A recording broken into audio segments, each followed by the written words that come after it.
What's going on, everyone? Casey Adams here. I just wrapped up the interview with Chase on Ever Forward Radio, and we talked about how I've been able to book over 200 interviews with people such as Larry King, Rick Ross, Mae Musk, and many more. So make sure you tune in and check it out. 3, 2, 1.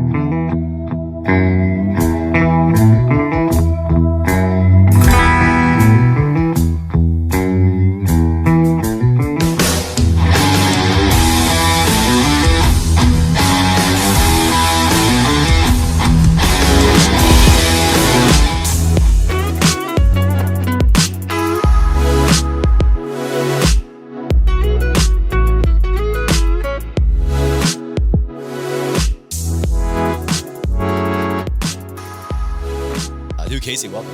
Thanks so much for having me, Chase. I'm excited to be here. You traveled near and far. It's funny. Yes. We're from pretty much the same area. We wound up in the same area.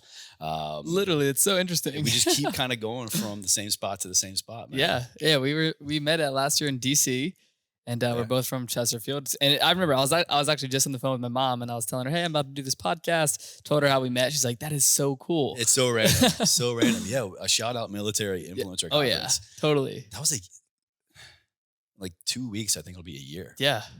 Damn. I remember, get this. This is actually the craziest part of that. I was in Sedona, Arizona with my roommate, Kieran, and he was one of the speakers as well. Yeah, he was one of the speakers. Yeah. His mentor, Dennis Yu, we're literally like...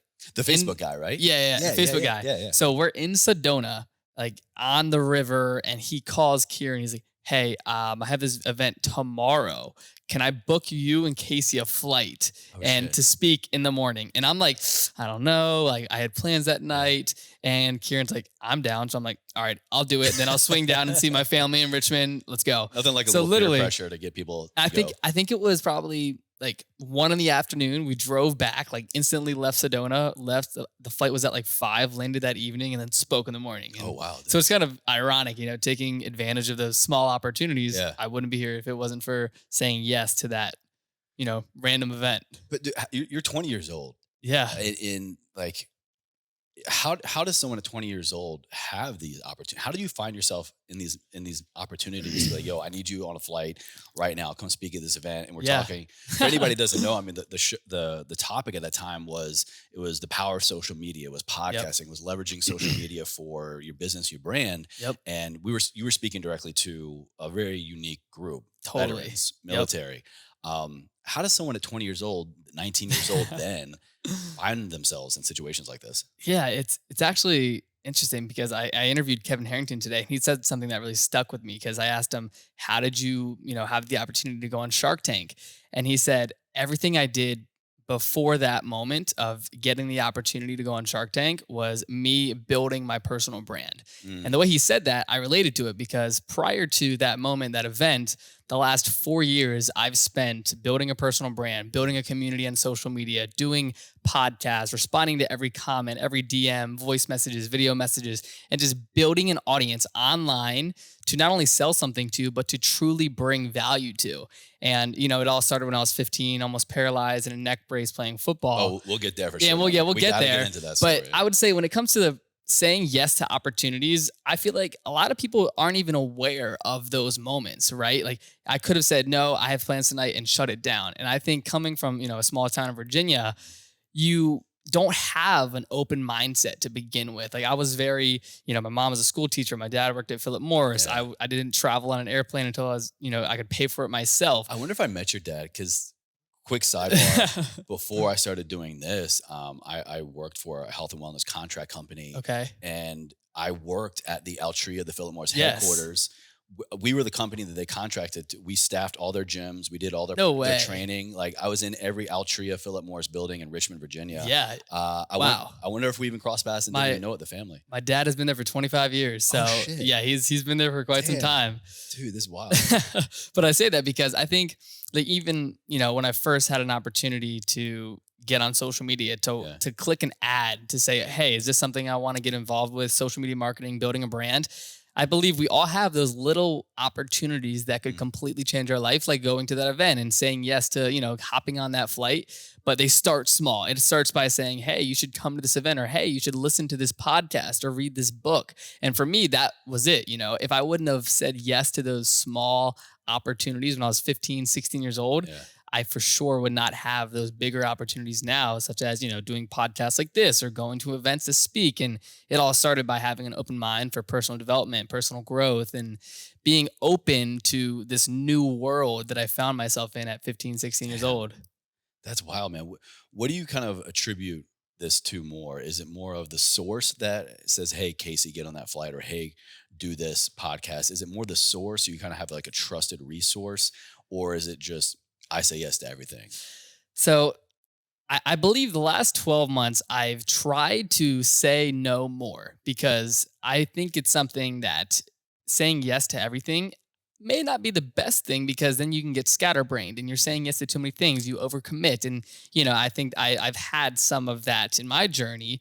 So over the last 12 Same. months, Yeah. I've tried to really analyze my gut, right? If I think I should say yes to something, but in my gut, it doesn't feel right, I'll say no. But going back in time, when I was first getting open to this entire industry of social Mm. media and podcasting and networking, I would say yes to everything because I wanted to get a taste of so many different industries or people or events or whatever it is. And I think that's something that would attribute to where I am today, is just having that Mm. curiosity to go to an event, fly out from Virginia to come out to LA for literally one night. So Yeah. I don't have to miss a whole week of school, and then bounce back. Like literally junior year, I was going to Manchester and I Yeah. missed like 65 days. And some of those were like a 2-day trip to LA and bouncing back. Wow. And sometimes I would get back and be like, I just spent, $1,500 going to LA, staying with my buddy, going to a dinner, paying for it because I wanted to, Yeah. provide Yeah. value to the person that I invited to dinner. And then I would get back and be like, was this valuable, or why did I say Yeah. yes? But if looking back, everything lined up and everything had a core purpose, to whether that's someone I met 3 years ago that now we end up doing a business Mm. deal or a brand deal or whatever it is. Things have fallen into place, and I'm able to look back and say, wow, like that opportunity that I might not have been certain about Mm. why I did that, or, I said yes to it, even though it didn't feel right, Yeah. but I did it. I have a lot of those moments now. I've only been doing this the last 4 years or so, where I don't have 10, 20 years under my belt, where I'm very appreciative of those moments where I went with my gut, even if I was skeptical, because Yeah. that's where a lot of growth has happened for me, for sure. 100%, man. Absolutely. I think what you said kind of towards the end is a very crucial part of this that most people struggle with is, what is the ROI? Yeah. I'm spending money, I'm spending time, I'm saying yes to this and no to that. I'm saying no to this and yes to that. Do you kind of have an ROI scale? How do you evaluate? How do you know that, yes, this was time well spent, money Yeah. well spent, or do you know yet? Yeah, I mean, I think something like my podcast is a great example of that because, early on, even my parents are like peers of mine. It's like, why are you doing podcasts? Why are you spending time, money, Mm. and energy to fly somewhere, to interview someone, to have a conversation with For them 1 hour. for 1 hour, Yeah. right? And for me, I look back now and I can see the ROI very clearly. But when I first, for example, started the show, Rise of the Young, I have a story where I flew out to Miami to do an interview with Grant Cardone. I missed like 3 days of school. I told him I was going to be there and I had no plans to be in Miami. Flew out there, did it, and flew back. Right. And I'm spending money, I'm spending time, I'm spending energy. And early on in my podcast, I wasn't directly monetizing it through sponsors or yeah. advertisers. I was genuinely doing it for the networking. So you had no traditional immediate ROI. There was no No. money in, money out, time in, Absolutely money out. not. And I mean, and I could always, figure out a way like, hey, meeting Grant Cardone or having him on my podcast is a huge ROI for branding, for social media, for leverage to get the next big guest. But deep down in my core, I told myself, and I have this written down in my journals back home when I was like 15, 16. It's the quote that I love so much. It's just, Yeah. your network is your net worth, right? We've all heard the quote. But for me, coming from, a small town in Virginia, and I'm sure you can relate, I had no key mentors in business or anything besides my parents, who they've been great mentors as a mom and a dad. But outside of immediate family, of career mentors or financial mentors or whatever it is, I had to look online. And I think doing that really opened my eyes to saying, okay, how can I just go meet people? How can I network? One of my early mentors was Ty Lopez. He flew me out. No big deal. No and, big deal. and we'll get to that story, but he was someone that I attached to, followed on social media for quite some time, got involved with his programs, and the knowledge and what I was learning was the immediate ROI, right? Knowing that I'm now sitting in school and like rethinking my entire life of like, why am I here? There's so much more to learn. Education starts after school. And this, the whole mental shift that Ty was teaching at the time in the 67-step program, it was something where, for me, like you said, there was an ROI every single day. It might not be financial right away, but early on, I wasn't just focused on money, money, money, money. It was relationships. It was my brand. It was a reputation, because I'm in this for the long term, not for the quick buck. And I think a lot of young people need to really focus on that, because I've dealt and had people conversations. In general need to focus on that. Yeah, any people, any age. Totally. Yeah. And I think, as you should, and as I'm sure you would agree, is these high level people that I talk to, I just want to come off and bring value, right? I have no intention to sell them something right off the bat. And if it leads to them becoming an advisor or a mentor in any sense, great. But for every high level person I come in contact with, there's no agenda to begin with. It's just, how can I be of value, get them on the show and get their message out, right? That's why I love podcasting, because it opens up so many doors. And it opens up all the doors. All the doors. I'm here to tell you. All the doors. Yeah. But yeah, the ROI looking back has been monumental, and there's stories that I could tell that would open up some eyes, and we'll get to those. One of the questions that I get asked the most, especially on this platform, is how did you get that guest?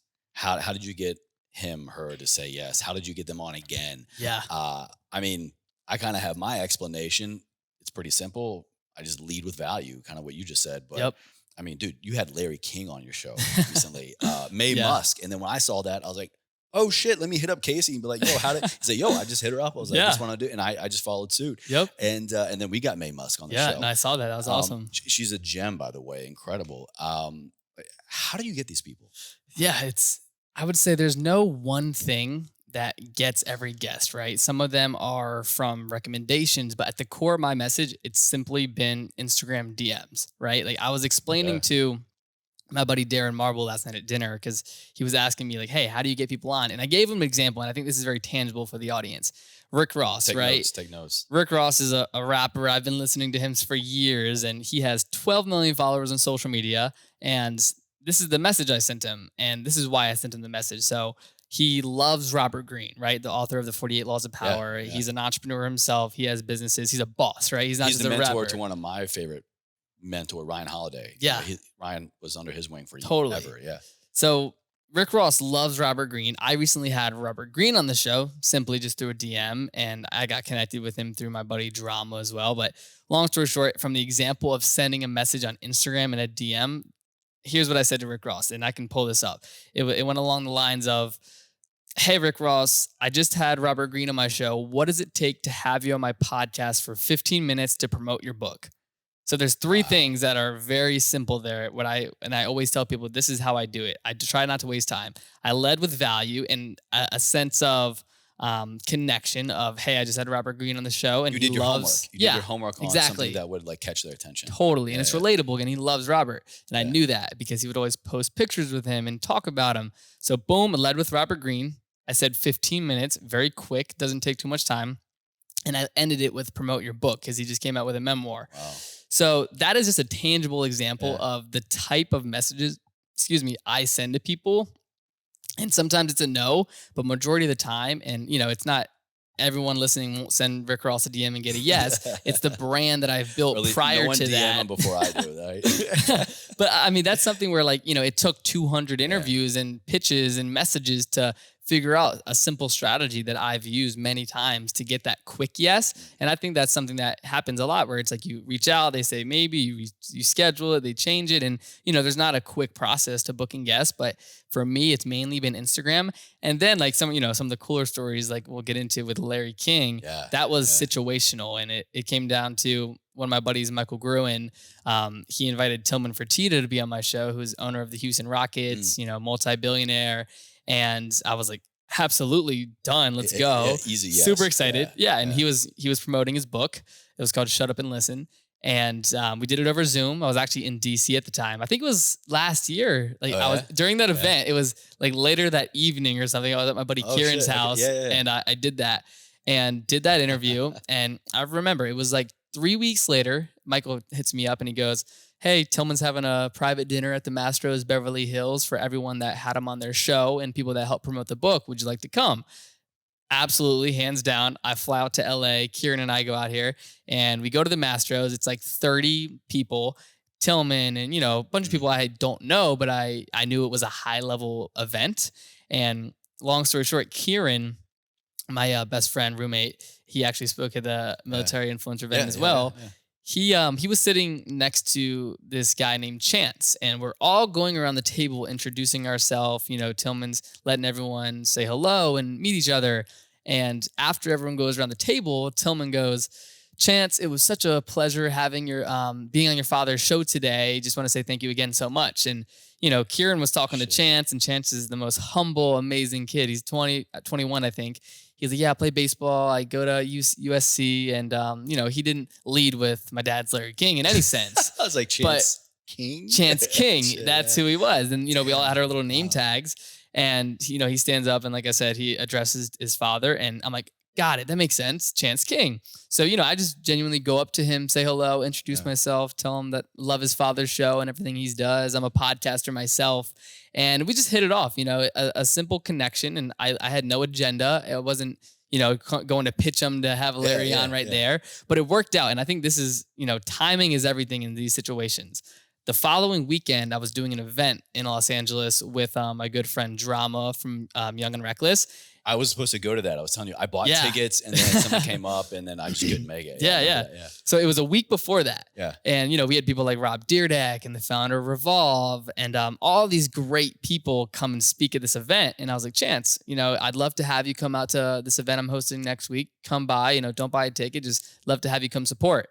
He comes out, show him a good time. He just stops in, but it's another touch point. And I think Exactly, yeah. that's super important when it comes to networking is the more you get to know someone, the more you experience little moments Yeah. like that with people, you Non-agenda touch points. yeah, absolutely. Like I just wanted him to be a part of the culture and what we were doing. Mhm. And then it was, just staying in touch. This was October and the end of November, it was actually Thanksgiving Day. I always send videos to people that are in my network that I think about that day. And I sent Chance a happy Thanksgiving message. He sent one back and he goes, by the way, I asked my dad if he could be on your show. He said he'd love to. Let me know when you're going to be in LA next and we'll make it happen. Because, I hinted at it and asked him and after we got to know each other a bit and he was like, yeah, he's not doing shows right now. He had a stroke last year. He wasn't doing very well. He's in a wheelchair. And I was like, absolutely. I appreciate you asking.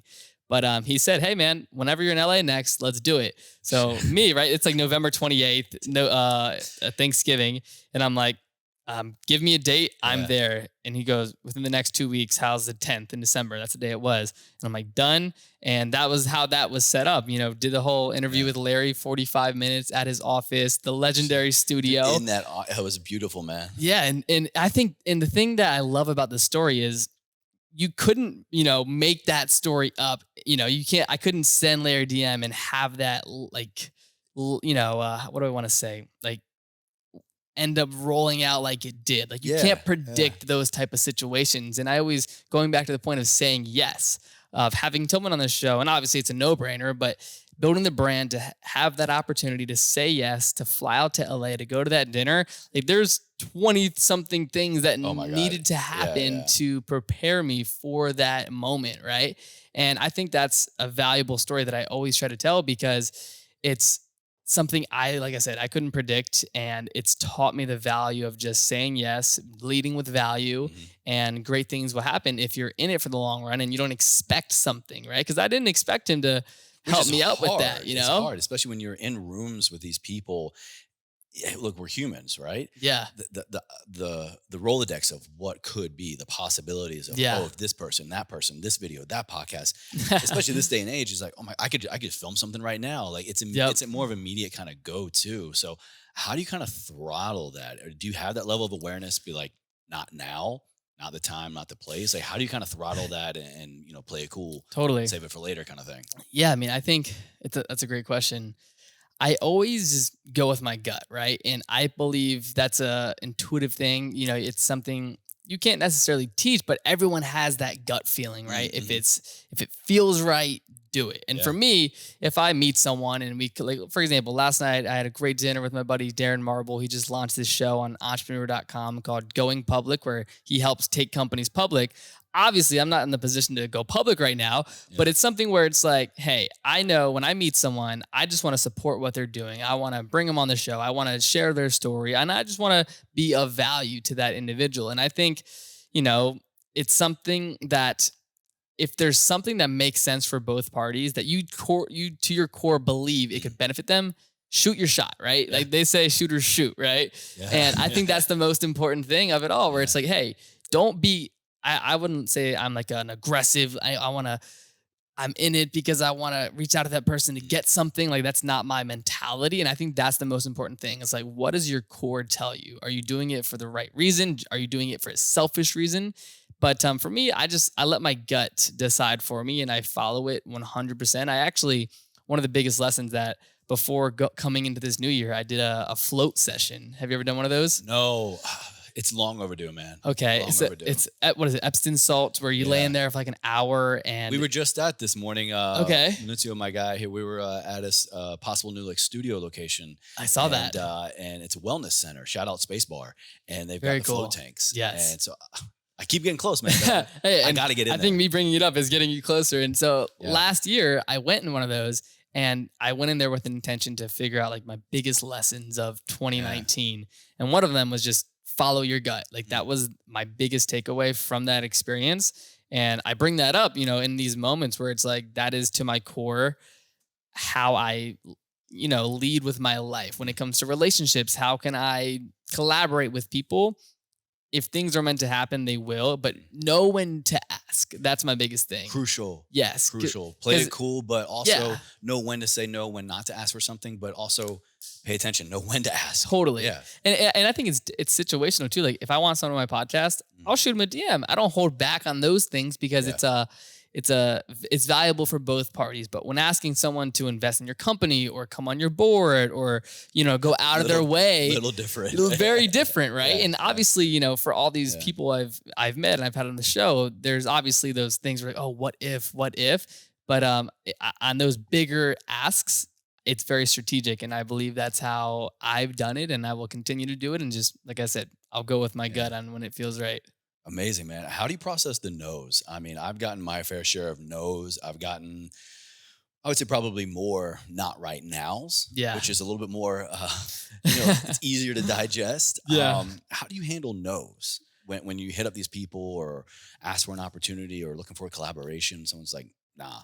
How do you deal with that? Yeah, I mean, I would say I never take it personal, to be like right off the gate. I never take it personal because as many times I've had the no, I've maybe have said no to someone else in a genuine way because it maybe wasn't the right time or whatever it is. And we all have different things going on. But for me, I always try to follow up when they say to. For example, when I reach out to someone, they say, hey, not right now, but maybe quote unquote in Yeah. October, I'll just take out my Yeah. phone, set a reminder in October as like a simple note, say Yeah. follow up with @blank and put their Instagram. I'm going to steal that. That's So- a great move, man. That's a great reminder system. That's what I Yeah. try to do because it's like if they say no, I try to throw something back that will give me a potential date Yeah. to recircle back with them. So that's always my thing. You know, I don't let it or I don't try to let it just end at a no, but like hey, not right now, Not maybe right now. later. Yeah. And then I'm like, okay, I'll follow up in October. Does that sound good? Mm. Sure. And that to me is great, right? So that's what I always try to do is just Yeah. give myself a mental reminder to follow up and also stay. Like, for example, if I see someone that I'm following launch a book, I know it may be a great time to follow up with them just naturally through following that person and supporting what they're doing. So I always look for moments. Like that's what happened with You Rick pay Ross. attention. You pay attention Absolutely. for opportunities. Not only you're looking for them, but you're just being involved in their life to stay authentic. Totally. So that when the opportunity presents itself, you're there. Absolutely. And I think that's great. Like that's how I try to use social is every time like I try to send, 10, 15 DMs a day to some of the biggest names to just friends of mine that I've meant to have on the show for a while, and I'll go on social and scroll through, but I have an intention to, if I'm interested in somebody or if they're talking about something that they just launched, that's when I'll hit them up because they now are Mhm. speaking about something publicly on social and it's a great time for them. So Their ears are going to be perked to that as well. They're looking for that as well.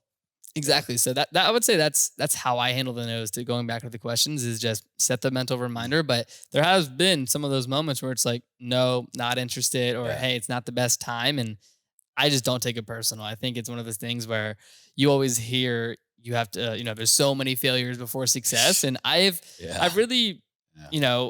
I've let that sink in, and all the no's motivate me. And I mean, even like a form of not getting a response is a no, right? Right. Yeah. So I just, like I said, don't take it personal. Try to get that mental reminder to follow up. And when the time is right, it'll happen. Like Yeah.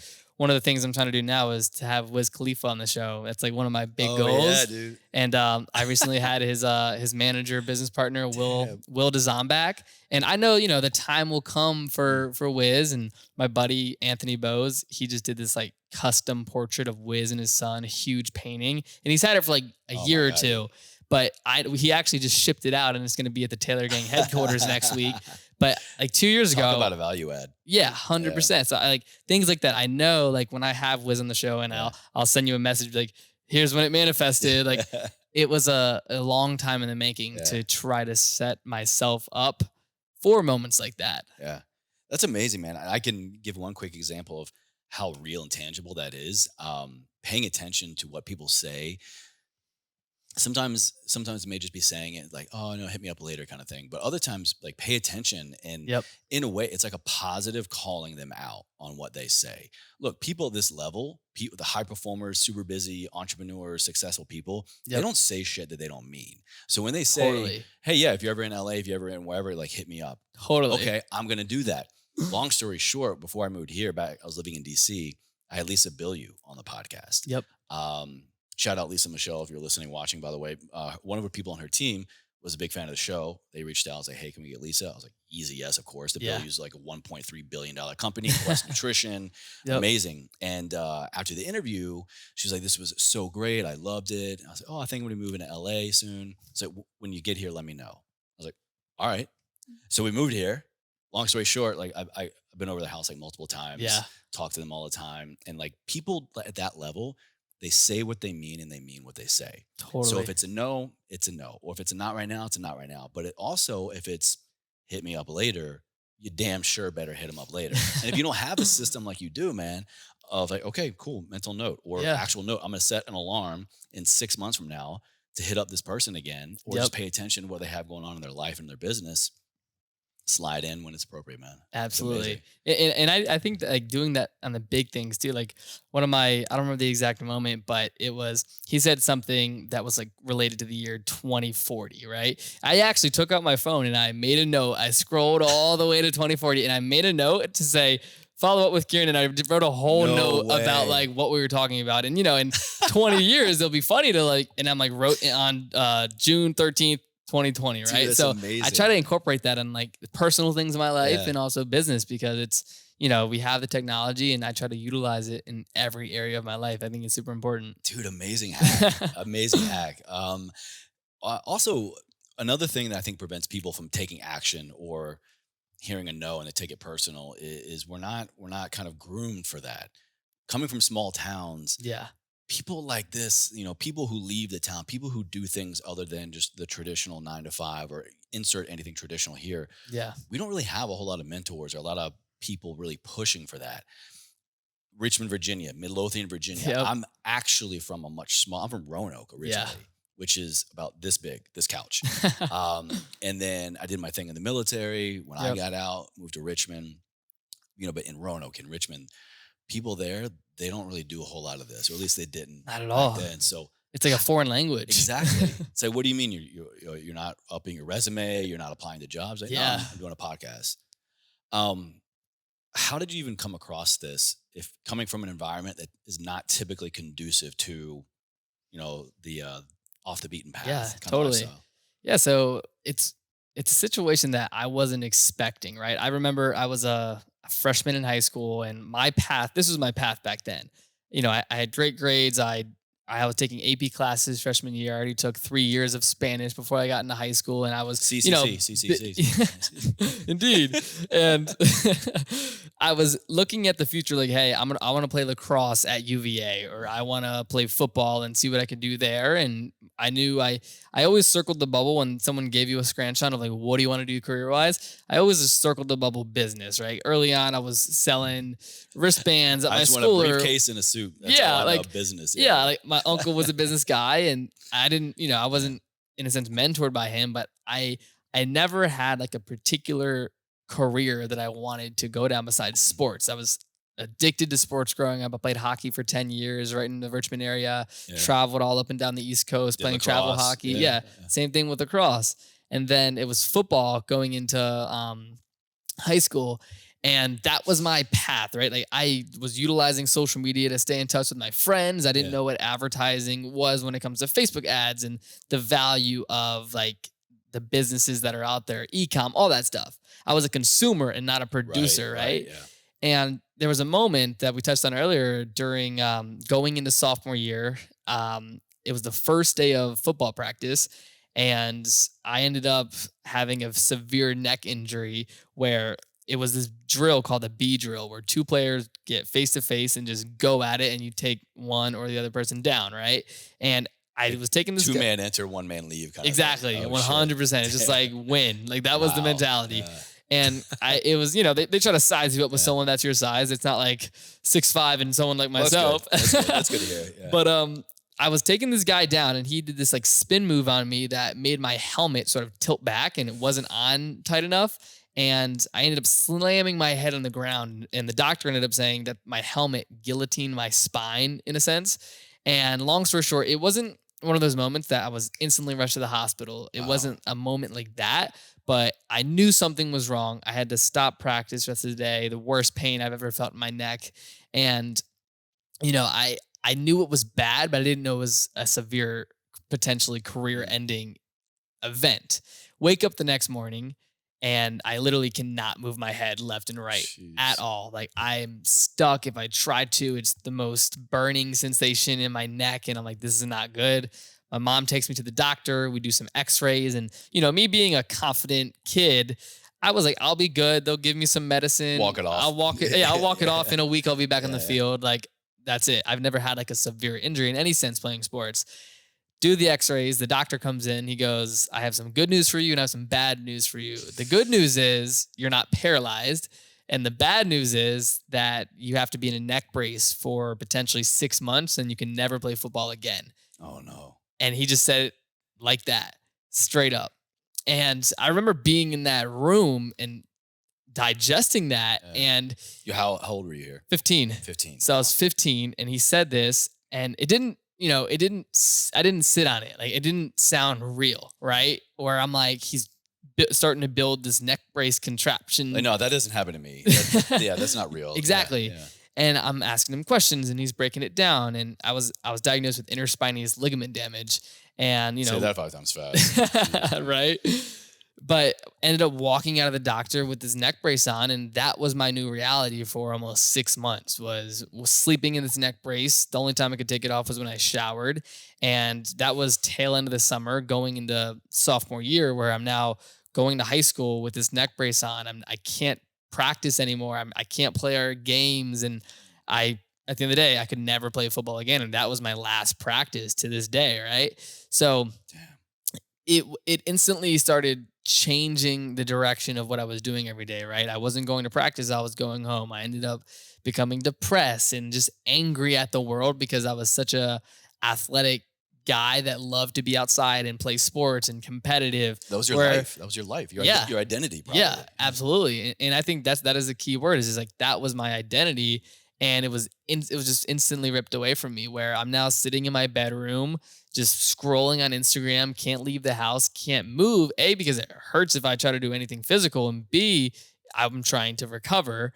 And that was my new reality, sitting in my room on Instagram, on YouTube, watching videos and just consuming content like a normal 15-year-old kid would, where came to me stumbling across a guy named Ty Lopez, one of his Mm. ads on YouTube before I was about to watch something. And he talked about health, wealth, love, and happiness and this concept of the good life. And, 2015, 2016 is when Ty was really advertising more than ever Everywhere. before. He was everywhere, man. I That was was like, like, if I see another damn Ty Lopez ad, I'm throwing my laptop out the window. exactly. Yeah. Right. And at the time, I might have, seen his ads before, but I never clicked on them. I never was open minded to seeing what he was talking about, and ended up clicking on it and watching his whole video. And he talked about, like I said, health, wealth, love, and happiness. I ended up getting involved with his 67-step program. Go through the page, the funnel, buy it. It was like $60. Me and my buddy Aloric split it,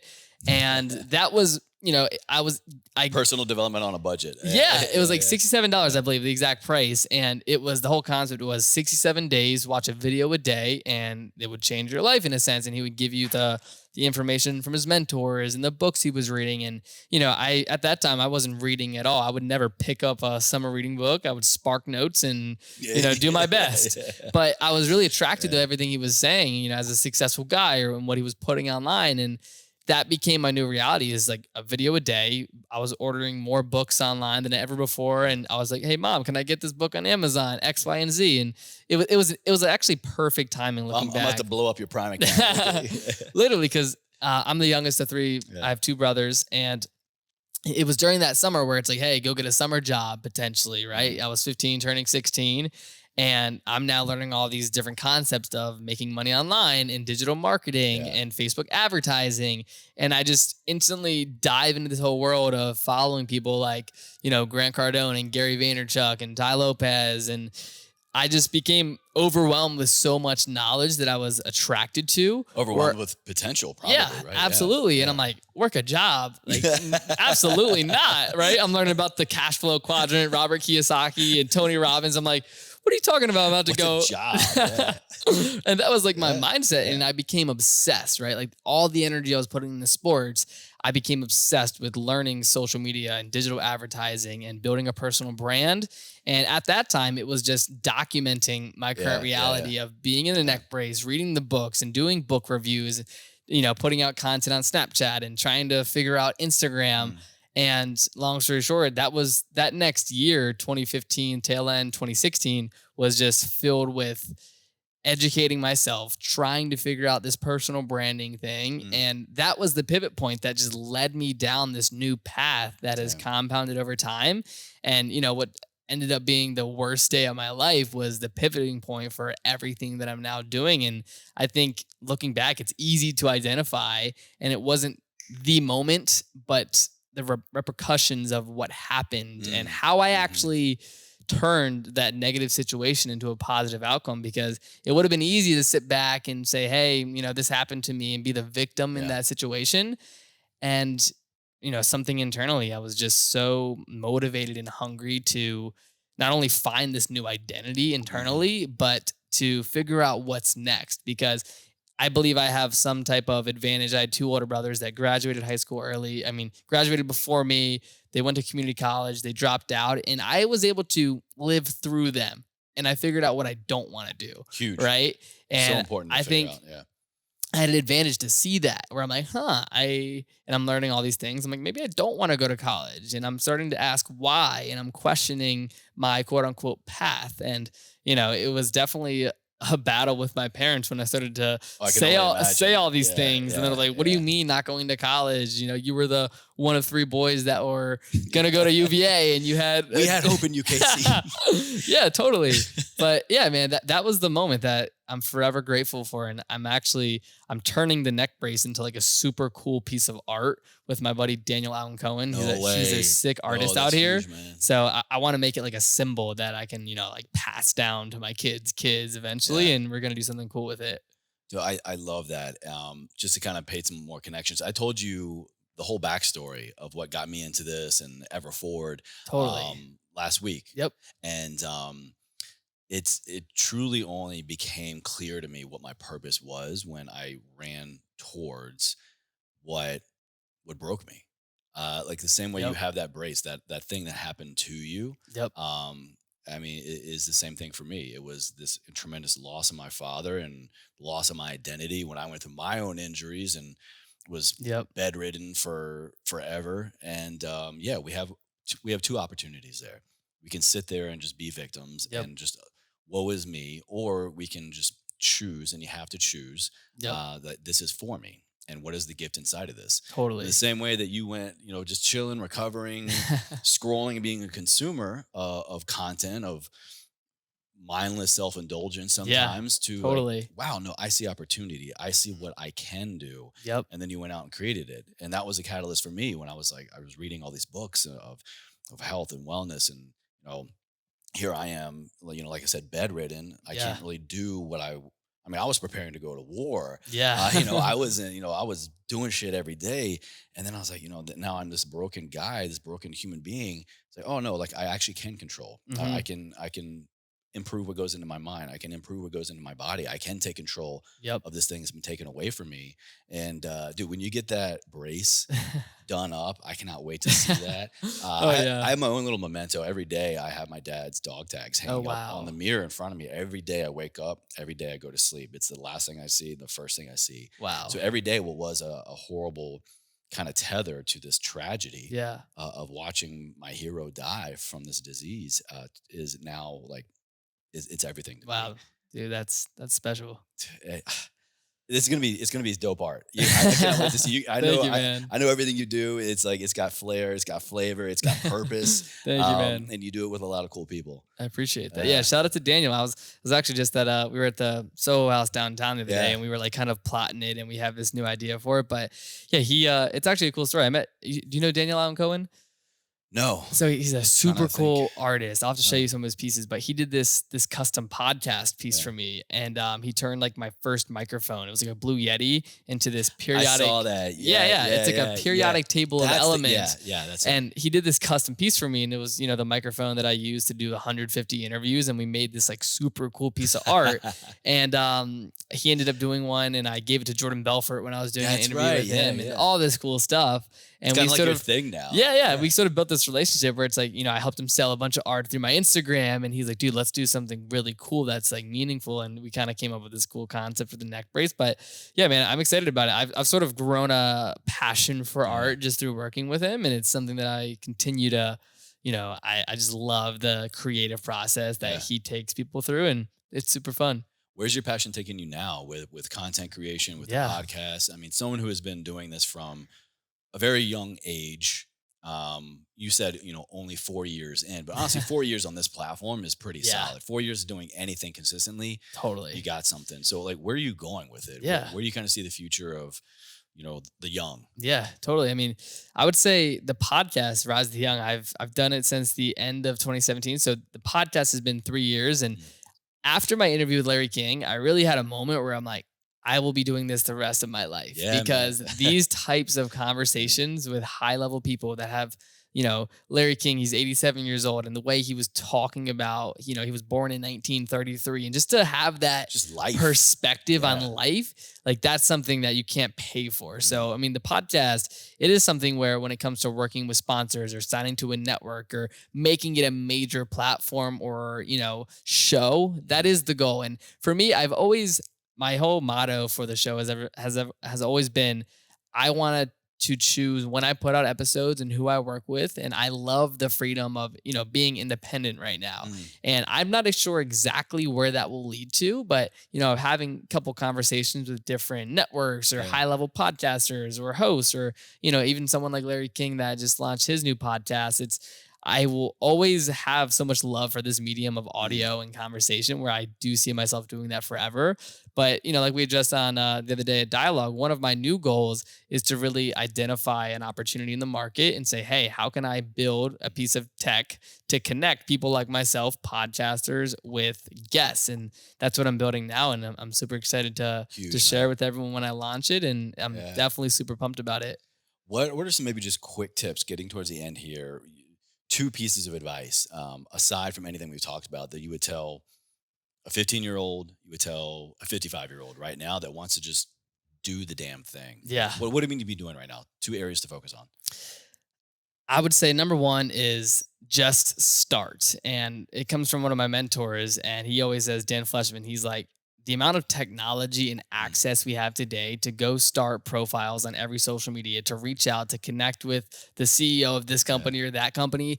There's just so much access Yeah. that if you Like really break that. it down, Yeah. like you can get in touch with anyone or figure out their email or whatever it is. So for me, it comes down to identifying, what do you want to do? And for me at 16, it was different than me at 20. And, Yeah. and it's changed multiple times. But, even someone like my brother, he's 25. He just got his real estate license and he just, found his thing that he's super passionate about. Good for him. But it That's took awesome. a lot Yeah. of trials and failures to get there. And, if I was to give anyone a piece of advice, it's just start and know that that might not be the thing that you do forever, but it will be a chapter that will lead you to the next thing. And if it's something that you're passionate about and you're putting your all into it, that will be valuable to your journey and to your future, right? So that's the number one thing. Hell Number yeah. two is for me, it's relationships. Every opportunity or every door that has This, been opened all this. has came Yeah. from the people in my life. Like looking back on my journey, being a 16-year-old kid in Virginia, scrolling on Instagram and just seeing these people that I looked up to, now having them in my Rolodex and being able to actually build with them, have them speak at Damn. my events, meet them in person, do a podcast. It's two different worlds versus, following someone online and getting to deeply know them and become a mentor in a sense. Yeah. And I believe that will always be something that I tell anyone is build a network of people that can help you move forward in any area of your life and be transparent with yourself. And I say that because Yeah. What do you a mean by lot of that? people, they're like, hey, how can I meet someone to get this, to be that? And I always say, I'm genuinely curious in other people's stories. That's why being a podcaster and having these conversations, you have to be selfless in a sense to hear the person out and not talk over them, right? Like listening. Larry King says it best. He says, I've never learned anything while I was talking. And that's something I took to heart when he said Yeah. that because it's the truth. Yeah. And for me, I will always be a listener. I will always try to learn something from every person I come in contact with. And I think that simple tactic of just listening and being genuinely interested in another person will take you far because the listening and understanding, what could we do together from a business setting doesn't happen when you're talking. It happens when Yeah. you're listening. Yeah. Couldn't agree more, man. You don't have to say who, if there is anybody.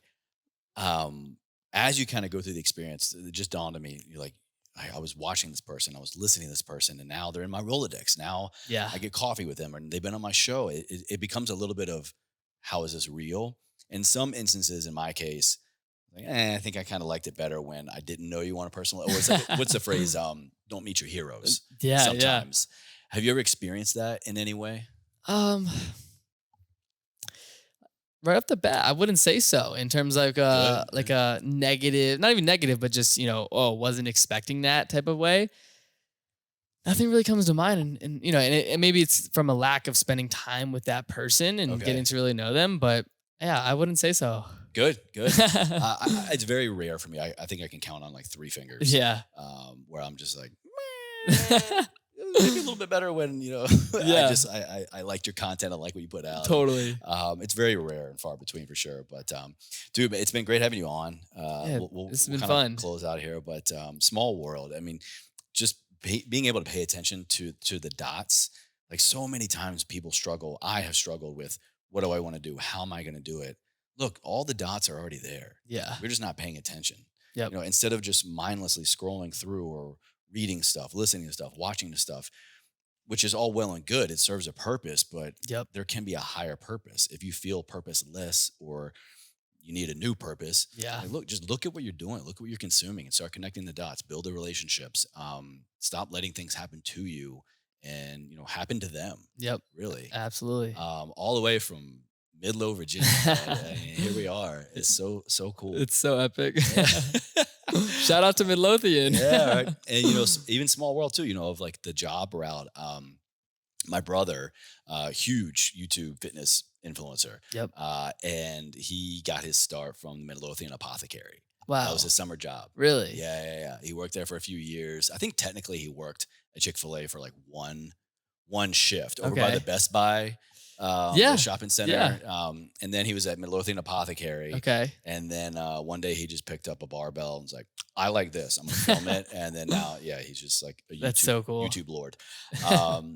So, I mean, your environment, the people around you, whether they support you or not, the environment that is conducive to big dreams or the 9 to 5 cookie cutter stuff. I'm not saying there's anything wrong with that, but like, look, it all comes down to you deciding what you're going to do with it. Totally. It's what it's all about. Absolutely, man. I totally agree with that. Which is all kind of the philosophy behind, I told you the story, my father and his mantra of ever forward, but that's really how I kind of made that my own. That's the philosophy of the show and this content. So those 2 words, man, what does that mean to you? How do you live a life ever forward? That's a deep question. I love it. How do I live a life ever forward? I actually love that. I think I've became so, I would say, a positive person that always looks for the good in a situation, right? And I think when I hear the word ever forward, it's understanding that through every positive or negative situation, you're forever moving forward, right? And those hardships and those bad moments, like being in a neck brace, it may seem bad then, but if you're focused on the bigger picture and understanding that every moment is happening for you and not to you, I would say that's what ever forward means to me, is just always moving forward and, living in a lens of gratitude and understanding that every moment has a purpose, and you'll be able to look back and connect the dots. But if you're forever moving forward, you're in good shape. Beautiful, man. There's never a right or wrong answer to that. So thank you. I love that. Casey, we're going to, of course, have everything down in, the video notes and showing it to everybody. But where can they go right now if they want to connect with you more? Yeah, so I would say the best place is Instagram. It's just at Casey, Casey. Which is so balling, by the way. He got at Casey. Like, I can't get at Chase. It took me like 3 years to get that. I had to buy it from this guy and do a username swap, but I'm super proud of it because it was a long time coming, but I've had it for like 6 months now. But yeah, Instagram, that's the best place. At Casey, shoot me a DM, and I'm always on my DMs and saying hello to everyone. And the podcast, of course, Rise of the Young. Podcast, just Rise of the Young on all platforms. That's where I, have those deep conversations like this with entrepreneurs and sometimes rappers or whoever else. But definitely check that out. It's been fun. Awesome, man. Well, that's a wrap. Thank you guys so much for watching and for listening. If you are watching, I'm looking at you. I'm checking you out right here. Casey is such a prime example of what can be. And when we stop letting things happen to us and realize that they're happening for us, it sounds so cliche. We talk about it all the time, but these principles are so fundamental for a reason. They're so true for a reason. It doesn't take a whole lot to do a lot with your life. It just takes a little bit of an awareness, a little bit of a mindset shift to decide, really. Yep. And then move ever forward. So thank you guys. Appreciate you.